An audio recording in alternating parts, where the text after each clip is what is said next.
Now. Tropical storm Debby moving through the Gulf of Mexico towards the Florida coast, whether or not we could see impacts here in North Georgia. Plus, former President Donald Trump hoping to rally up his base in Georgia following a speech in front of thousands of supporters. We recap the speech attacking his rival, Vice President Kamala Harris, and his criticism of Governor Brian Kemp. 3 of the state's top 5 largest school districts are back in the classroom tomorrow. Everything you need to know as your child gets ready to kick off a brand new school year. Thank you for joining us on this Sunday morning. I'm Ariana Manise. Today is August 4th. We want to get you live out of Noonan, where this is our beautiful view from the historic downtown square. You see the sun slowly starting to rise. All eyes are on the coast this week. This is a live look from the Savannah River as we monitor a tropical storm in the Gulf. Governor Brian Kemp has declared a state of emergency ahead of any impact we could see to our state. Our Nicole Hartford is in the Weather Center tracking Tropical Storm Debby. Nicole, what impact could this tropical storm have on the Georgia coast? Well, along the coast, Florida, Georgia, the Carolinas, impacts there could be pretty big with heavy rainfall, flooding, and of course the storm surge to think about in the next couple of days. So if you have plans to travel out to the coast, those definitely need to be monitored closely, and you may want to consider rescheduling. Right now, Tropical Storm Debby is moving through the Gulf of Mexico. Its sustained winds are up to about 60 miles per hour. It's moving up towards the northwest at 13 miles per hour, but it is expected to veer up towards the northeast just within the next 24 hours. Landfall expected early tomorrow morning along the Florida coast, likely as a Category 1 hurricane. It will then cross over the state, potentially re-emerging into the Atlantic and then moving up along the coast. Now, our forecast track does keep it off towards the south and the east of us, putting us on the drier side. So impacts here across metro Atlanta, North Georgia should remain pretty minimal. I'll have more on Tropical Storm Debby coming up in my full forecast in just a few minutes. For today, though, our forecast looks great. Right now, we're enjoying sunshine in Atlanta with current temperature 75 degrees. This is our view from the Georgia Tech campus. Lots of sunshine there. It's going to be another hot one, no surprise. Right now, though, many of us are dealing with some limited visibility because of the fog. In most locations, already that fog is starting to lift, but it's really up into far north Georgia, especially at elevation, where that fog is still settled among the mountains and limiting visibility there. Our conditions will stay mostly clear to partly cloudy throughout the day today. A couple pop-up showers possible later this afternoon, but rain chances remain very low. It'll be similar to yesterday. A couple of us could pick up on some brief heavy rainfall, some thunder, some lightning, but for the vast majority of us, we're staying dry throughout the day today. Cloud cover will start to increase this afternoon as those rain chances go up. High temperatures will be in the low 90s. Forecast for today really similar to what we felt yesterday. So it's still going to be hot, but it should be really comfortable, especially if you're out at the pool, the lake. Remember though, if you hear thunder, make sure to take it inside. By tomorrow, that's when we start to see a little bit of that tropical influence with moisture going up across our area. We could see some isolated showers and storms associated with Tropical Storm Debby here across North Georgia. So I'll break down that threat and look at Debby's forecast track coming up in just a couple minutes. Ariana. All right, thank you, Nicole. This morning, people are reacting to former President Donald Trump's visit to Atlanta. The former president and his running mate, Senator J.D. Vance, spoke in front of thousands last night at the Georgia State Convocation Center. Our Erica Murphy is live now outside the Convocation Center, where that rally wrapped up last night. Erica, what was his message to his supporters last night? Well, good morning, Ariana. It was a packed house here at the Georgia State Convocation Center yesterday, where Trump and his running mate, J.D. Vance, revved up the crowd with messaging about how they are determined to win in November. The center holds about 7,500 people, and those people who were out here as early as Friday, they were waiting to get in to see what Trump had to say about Georgia and the part that the state will play in this election cycle. That message touched on several points. He criticized Fulton County District Attorney Fani Willis over his indictment in an investigation into alleged election interference. His message also included an attack on, quote, Washington elites, Vice President Kamala Harris, and Georgia Governor Brian Kemp. And we're going to defeat crazy Kamala. Atlanta is like a killing field, and your governor ought to get off his and do something about it. But this November, let's tell the Washington elites, let's tell Kamala Harris, mind your own business. We're electing Donald J. Trump, President of the United States.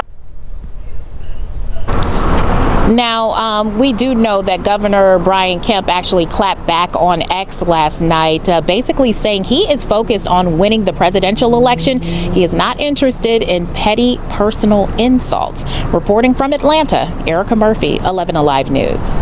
Thank you, Erica. Supporters and protesters, they made their voices heard outside of the rally. Lines stretch all the way down Fulton Street outside with supporters who didn't make it into the rally. In the middle of that crowd were dozens of protesters. Many of Trump's supporters, they were not happy where they were because the screen where they could watch the rally was right in front of the demonstration.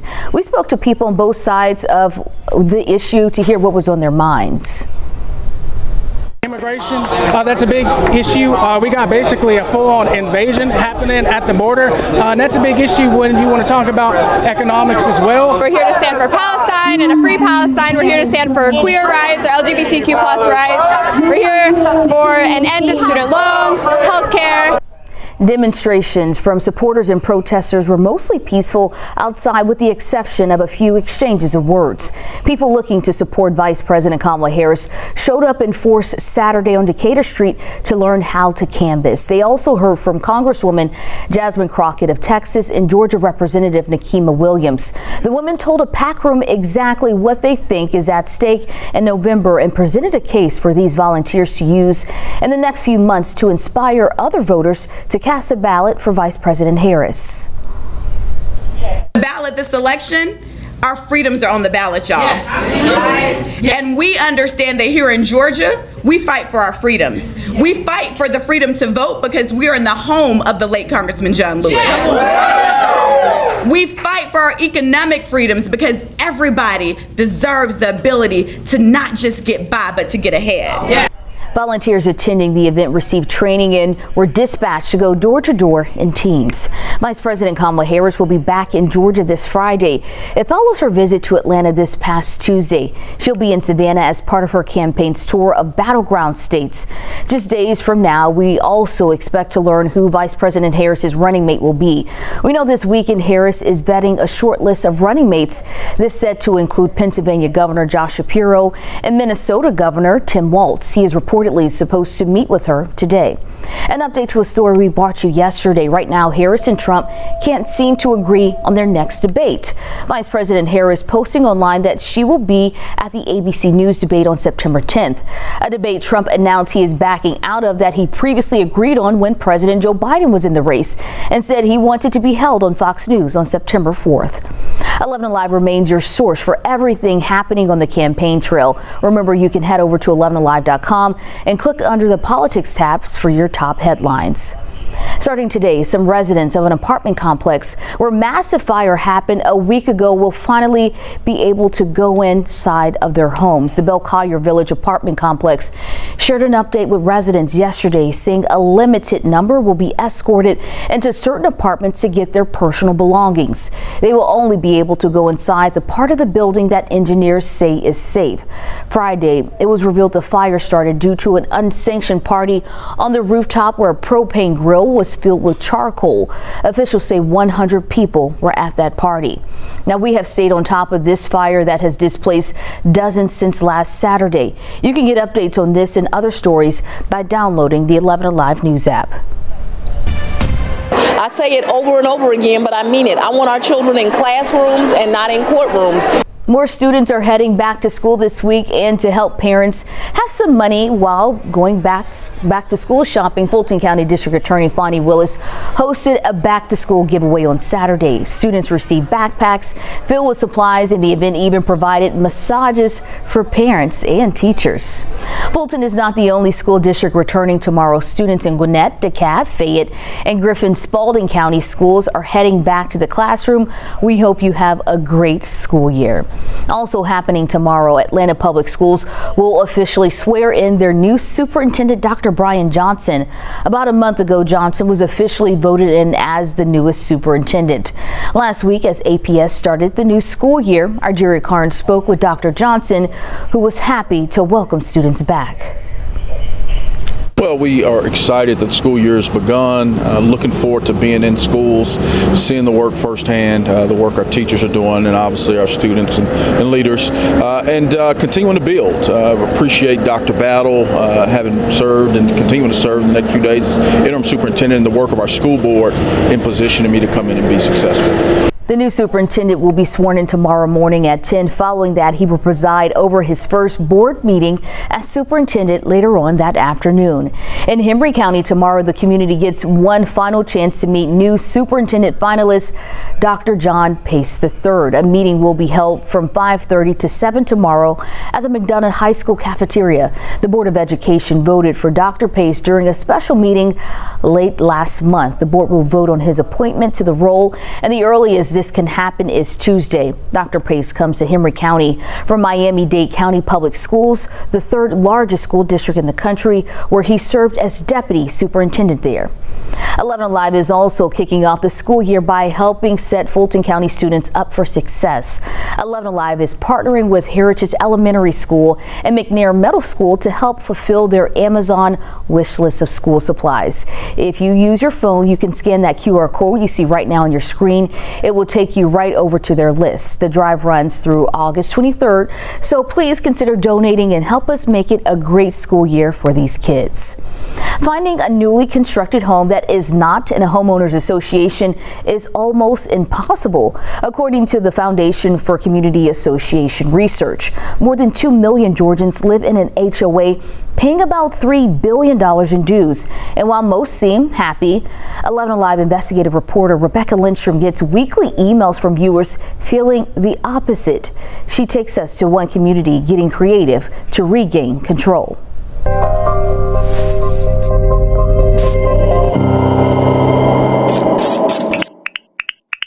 Back up. This was the scene in March. Do not touch me. I didn't touch you. A fight fueled by frustration over how this condo association was being managed by its HOA president, Claire Cherry. By July, Judge, we have reached an agreement. Cherry had agreed to do 20 hours of community service and take an anger management class. But several condo owners say the ruling does nothing to solve the actual problems at Peyton Place, a community in southwest Atlanta just off MLK Jr. Drive. Like a raccoon could get in there. 11Alive Investigates went to court 3 times as the community tried to use code violations to get the HOA to fix years of neglect. Each were baby steps, but there is still moss on roof tiles, broken gutters, and busted walls. All things the HOA's covenants say it is responsible to fix. I'm Rebecca Lindstrom with 11Alive. I feel that the social media push, the coverage through 11Alive has put pressure on the situation, but obviously it's a super slow process. You know, there are 47 units. Ms. Cherry is the HOA president. Her responsibility to even address code violations Is your roof leaking?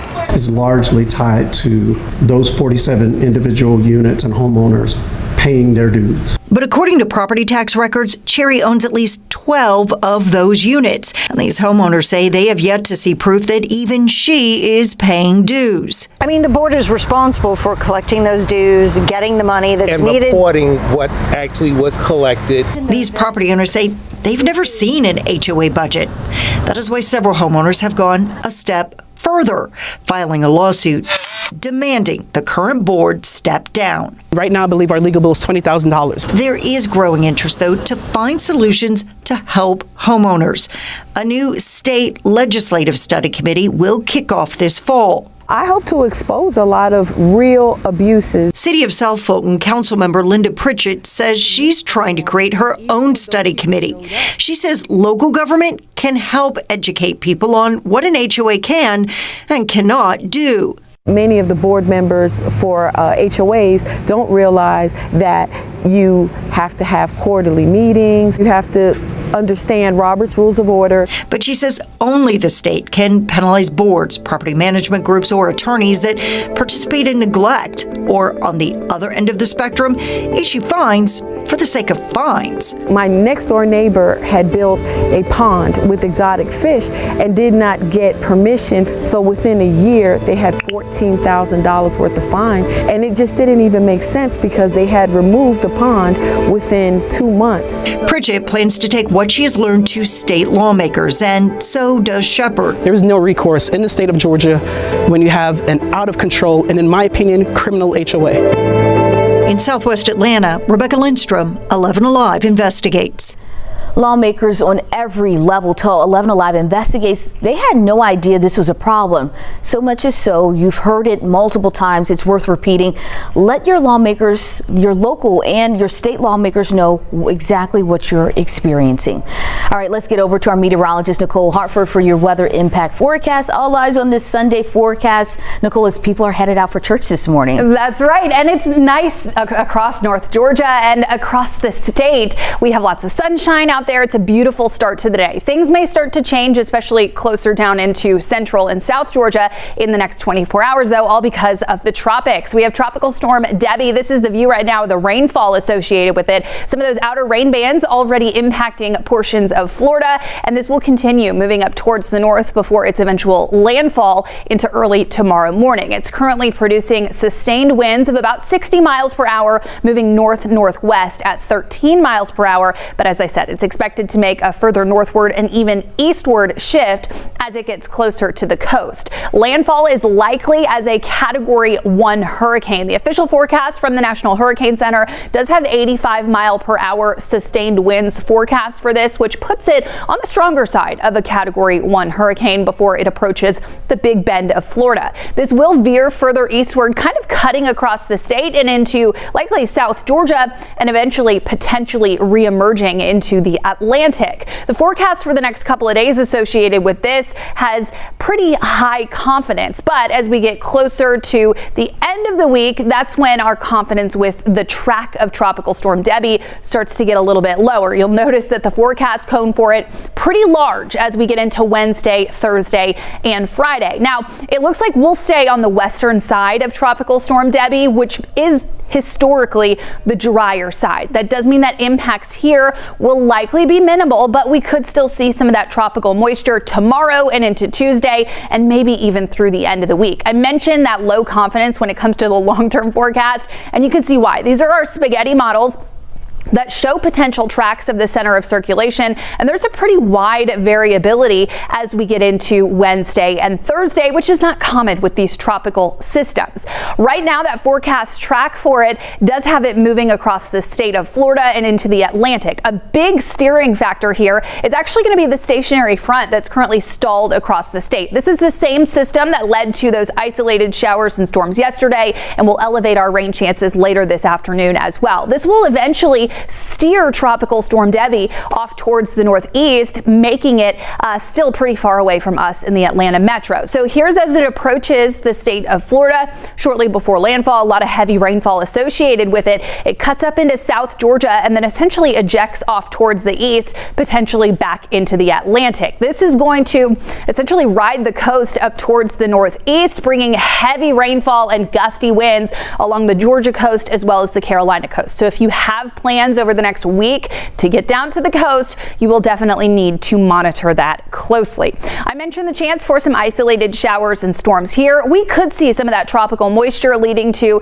maybe a ½ inch to an inch of rain accumulation, but the heaviest of the rainfall is definitely going to be across Florida, South Georgia, and then up into the Carolinas, where some spots could see 10 to 15 inches of rainfall accumulation. The further south and east you go across the state, the more rain, the better likelihood of seeing some of that tropical moisture. So down towards the south of the Atlanta metro and off towards the southeast, that's where we could see a little bit more rain associated with Tropical Storm Debby. For right now, I'm keeping our rain chances really conservative. There is a very high chance that this tropical system shifts a little bit in the coming days, which could have big impacts on our rain chances here. A further westward shift, higher rain chances, and eastward shift, lower rain chances. So right now, only a 20 to 30% chance, which means a lot of us will stay dry. Starting off the morning, sunshine across the Atlanta metro, but some spots seeing a little bit more cloud cover. Mix of sun and clouds today. We'll enjoy some sunshine as a few isolated showers and storms develop. Rain chances this afternoon, about 30%, mainly between 2 o'clock and 5 or 6 o'clock. Once the sun sets, we'll lose that rainfall pretty quickly. A couple of those storms that do develop could produce some heavy rain, some lightning, even some gusty winds, but overall severe weather threat pretty minimal. Our high temperatures will get up into the low 90s this afternoon. It's going to be another hot one, but not too bad across the state. And high temperatures will start to climb into Tuesday and Wednesday with highs in the mid 90s expected. Our forecast is going to be a fluid one over the course of the next 7 days. We could see potentially some of that rainfall associated with Tropical Storm Debby. So you'll need to stay updated when it comes to that potential for rainfall as we move through the rest of this week. Right now, though, looks like our impacts here will be pretty minimal when it comes to that tropical moisture. Ariana? All right, thank you, Nicole. Right now, the search is on for a teen who hasn't been seen for weeks now. This is 14-year-old Harmony Jenkins. Police say her mother reported her missing exactly 3 weeks ago. If you know where she is, contact police immediately. After more than a decade, the family of Kendrick Johnson says their fight for justice is not over. Johnson is the teen whose body was found rolled up inside of a gym mat at his high school in Valdosta back in 2013. Saturday, Johnson's family and the Men of Israel United in Christ met in downtown Atlanta to demand transparency from officials about his death. Police initially said Kendrick intentionally crawled into the mat to get his shoe and suffocated, ruling his death accidental. But Johnson's father still says this doesn't add up. A person can't go missing during school and just vanish and no one knows where he at, what happened to him. It's over 3,000 plus people at the school, and it's impossible for nobody to see anything. Johnson's father claims there's enough evidence to take their case to the Court of Appeals. Dramatic video shows the moments a Chick-fil-A employee fought off an armed intruder. Take a look at your screen. It happened last month in Gwinnett County at the location on Stone Mountain Highway. Our Cody Alcorn spoke to that employee about his experience. He gave me an ultimatum and I had to fight at that point in time. Inside this Stone Mountain Chick-fil-A. And I'm carrying a couple of boxes up towards the front to put them away. Kevin Blair was restocking after delivery truck in the early morning hours of July 1st. And I hear some glass break, which was very strange. When all of a sudden, the guy came up behind me with a gun. His intentions told me, to go and open the safe. Crystal clear. He told me, if you don't open the safe, you're going to die. Blair, knowing he couldn't, put my hands up in the air and I walked back towards the office, waiting for the right moment. When I decided to fight for my life, I was able to get a hold of his hand and wrench his wrist back so that he couldn't point the weapon at me. The struggle. I broke his glasses, I put my thumb into his eye, he hit me several times. Fighting off the intruder, the whole time thinking, I want to see my kids. That's really it. Get through this, go see my kids. That was the biggest thought that was in my mind. The U.S. Marshals arrested the suspect Wednesday. As for Blair, he tried to go back to work a few days after that attack, but he says it was just too much. He's now getting help to work through the trauma in hopes of returning one day soon. Gwinnett County Police need your help identifying these two suspects. They're accused of placing a credit card skimmer on a register at a grocery store in Norcross. A skimmer is a device installed on card readers that collects card numbers. Thieves steal this information to make fraudulent purchases. This incident happened on June 20th at the Talpa grocery store located on Jimmy Carter Boulevard. If you know anything about these suspects, you're asked to call Gwinnett County Police. Atlanta City Council has their first meeting of the month tomorrow, and we checked their agenda and found council will be discussing an ordinance to authorize $1.8 million to Invest Atlanta. The money supports the Legacy Business Program. It helps businesses in the city that have operated for over 30 years and have contributed to the development of the community. Council will also be looking at an ordinance to increase taxes on people who own properties that are neglected. Mayor Dickens and City Council, they call it a blight tax. The rule would would allow municipal courts to increase specific properties' tax bills up to 25 times the current city tax rate. We've recently told you about a program helping homeowners 60 and up pay property taxes in Atlanta. The Anti-Displacement Tax Relief and Fund program focuses on helping legacy residents combat rising taxes in select neighborhoods. This Tuesday, Invest Atlanta will help people looking to apply for that program. You can get assistance on site at 9 a.m. at Atlanta Metropolitan State College. 3 housing projects are coming to the city of Atlanta, but right now business owners worry one of those projects is just another attempt to revitalize Atlanta's West End that won't come to fruition. 11Alive's Teresa Bowles took their concerns to the nonprofit behind the plans. Atlanta's West End has been due for a facelift for a long time. Something might happen. The physical building, being the mall, takes the bad reputation. Nowadays, longtime resident Kevin says when people talk about the West End area, a historic and black neighborhood, they tend to mention crime and dilapidated buildings. And every few years, some developer tries to change things. However, longtime business owners tell me they've heard it all before and watched colleagues time and time again have to close because of false promises. If you look around, most of the stores are gone because we've been being told for years after years that you're not going to have a business to open if you don't relocate. Atlanta Urban Development CEO John Major says this time will be different. Timing is always the critical factor in any real estate development. What we have that I don't think any of the other developments have had is leadership at the caliber of Mayor Dickens. Together this week, the City of Atlanta and Atlanta Urban Development announced 3 new affordable housing projects, one in downtown, one in the English Avenue area, and one at the Mall West End, a place Major says he frequented while at Morehouse. The neighborhood will see a grocery store and restaurants, and when Major says affordable, he means it. A 1-bedroom will be right around $1,000 a month. Major says he's also protecting affordability for the mall businesses like Kevin's Burning Sands, but he says the reshaping will need to be a group project to finally see the West End prosper. Bring some new life into the neighborhood, some new stores, more opportunity. The downtown project will start leasing sometime next year. Construction for the Mall West End and English Avenue projects is also set to begin next year. Together, these 3 projects will bring nearly 350 new housing units to the area.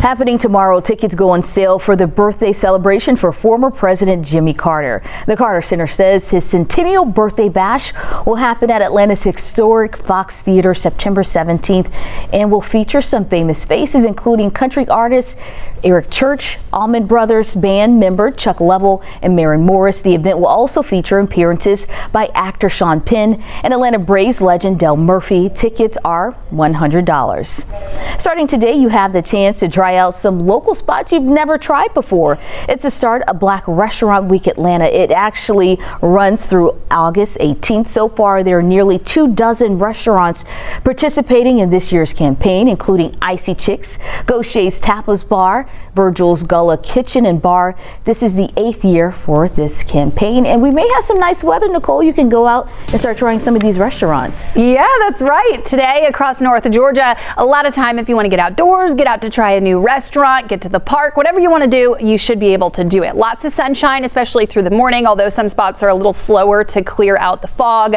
and the cloud cover. We'll stay partly cloudy to mostly sunny this afternoon as a few isolated showers and storms develop. Rain's going to be really hit and miss, which means a lot of us will stay dry, but where storms do develop, some brief heavy rainfall will be possible as long as some thunder and some lightning. Through much of this week, our forecast is very dependent on the track of tropical storm Debby. This is still forecast to become a hurricane as it approaches the Florida coast, making landfall early tomorrow morning. This will then eventually move off towards the northeast, following the Atlantic coast up the northeast direction. When it comes to impacts here, they will be low. Some isolated showers and storms are certainly possible. Winds may even get a little breezy into Tuesday and Wednesday, but our rainfall associated with it will be far less than what I'm anticipating through portions of central and southern Georgia, where there is a flood risk associated with all that rainfall. You're going to want to stay really updated when it comes to the forecast the next couple of days with this tropical system. It will be fluid, and any westward shift could have big impacts on our rainfall rainfall potential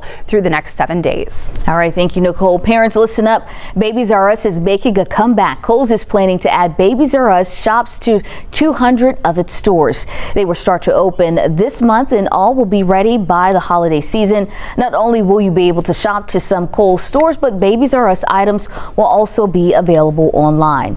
And as athletes in Paris continue to compete in this year's Summer Games, they're getting a special push from these little fighters. These champs at Advocate Children's Hospital near Chicago were dressed up in honor of the Olympics. The hospital staff says these little fighters inside the NICU have all been awarded gold medals for their bravery, resilience, and of course, their cuteness. Certainly their cuteness.